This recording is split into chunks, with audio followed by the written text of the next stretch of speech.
I think this is instructions. No one reads it. That's it. And I don't know, this is USB. We only have this and the phone.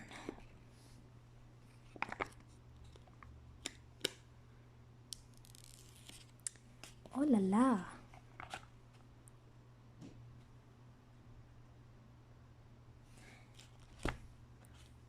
And by the way, this is what it came with.